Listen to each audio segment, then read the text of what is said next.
Hello students, my name is Jay Kishan Devangan. I am faculty of College of Technology in mining branch. My subject is surface mining 2. So today's topic is analysis and investigation of slope stability.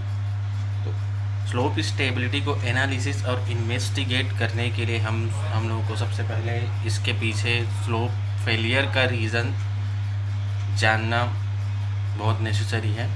और यही कहीं ना कहीं ये slope failure के जो reasons हैं वही उठ के एनालिसिस और इस इन्वेस्टिगेशंस के पॉइंट बनते हैं। तो सब इसमें एनालिसिस और इन्वेस्टिगेशन के टॉपिक में पहला जो है पॉइंट है वो है dynamic load. Dynamic load means dynamic load ये किस किस के रीजन से होता है। ये heavy earth moving machineries, blasting, earthquakes और शियर स्ट्रेस जो कि इंक्रीज़ हो जाता है, जिसके रिजल्ट से वाइब्रेशन जेनरेट होता है रॉक मास में। ये वाइब्रेशन जनरेट होता है तो शियर स्ट्रेस जो है इंक्रीज़ होता है, तो ऑब्वियस सी बात है फैक्टर ऑफ सेफ्टी जो है वो डिक्रीज़ होगी। तो ये फर्स्ट एनालिसिस है जो कि डायनेमिक लोड से हम लोग एनालिसिस करते हैं। सेकंड एनालिसिस है वाटर प्रेशर। ये स्लोप में वाटर प्रेशर, वाटरी स्ट्राटा हो या फिर water pressure in the joints has probably been responsible for more frequent slope failure than all other causes taken together। कि स्लोप में जहाँ जहाँ जॉइंट्स हैं वहाँ वहाँ वाटर का प्रेजेंस, वाटरी प्रेशर, और ये वाटर का जो प्रेशर है वो स्लोप में जो होल्ड करने की जो कैपेबिलिटी है या फिर उसको डायरेक्ट हम लोग फ्रिक्शन कह सकते हैं, वो फ्रिक्शन को डिक्रीज़ कर देता है। तो ये हो गया water pressure. Third is discontinuities. Discontinuities is most important topic कि स्लोप में डिसकंटिन्यूटीज़, फॉल्ट हो गया, जॉइंट्स हो गए और फेलियर ऑफ रॉक्स, और इसका जो जियोमेट्री हो गया, जियोमेट्री के किस प्रकार का स्लोप का जियोमेट्री है, ये सब स्लोप के स्टेबिलिटी को है डिक्रीज़ करता है।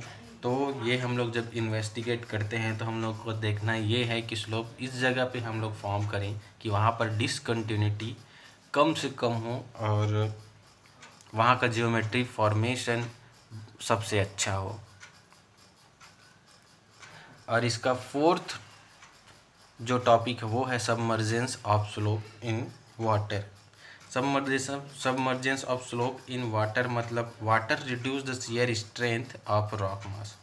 ये पहले भी मैंने बताया था कि वाटर का जो प्रेजेंस है स्लोप में वो फ्रिक्शन कम कर देगा, जिससे क्या है स्लाइडिंग फोर्स इंक्रीज हो जाएगा रेजिस्टिंग फोर्स से।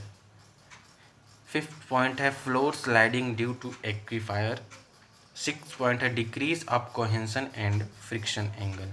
तो हम लोगों ने फैक्टर ऑफ सेफ्टी का जो फार्मूला डिराइव किया था उसमें देखा था कि कोहेंशन और फ्रिक्शन एंगल ये जो है ये रेजिस्टिव फोर्स है। तो अगर कोहेंशन और फ्रिक्शन एंगल अगर डिक्रीज हो जाएगा तो फैक्टर ऑफ सेफ्टी भी डिक्रीज होगा, जिससे जो स्लोप का स्टेबिलिटी है वो डिक्रीज होगा।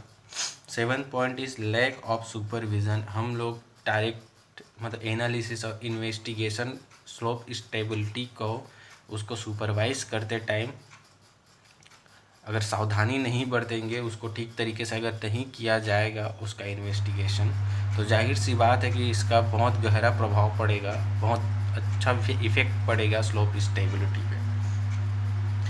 और एट्थ पॉइंट है इन deep whole blasting maintaining of slope angle is also very difficult and probability of slope failure becomes very high। तो हम लोग सरफेस माइनिंग में देखते हैं कि यहाँ डीप होल ब्लास्टिंग किया जाता है।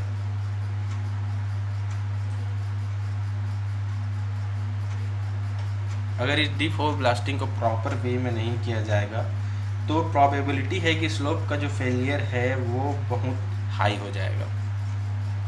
तो ये हम लोग 8 पॉइंट्स देखें एनालिसिस और इन्वेस्टिगेशन ऑफ स्लोप स्टेबिलिटी, जिसमें ये हम लोग जो 3 पॉइंट्स हैं वो एनालिसिस और इन्वेस्टिगेशन में काम आते हैं, और ये बाकी जो पॉइंट्स हैं वो ये जो फर्स्ट से लेकर 8th पॉइंट तक ये सब रीजंस हैं स्लोप स्टेबिलिटी डिक्रीज करने का या बेंच स्लोप फेलियर का।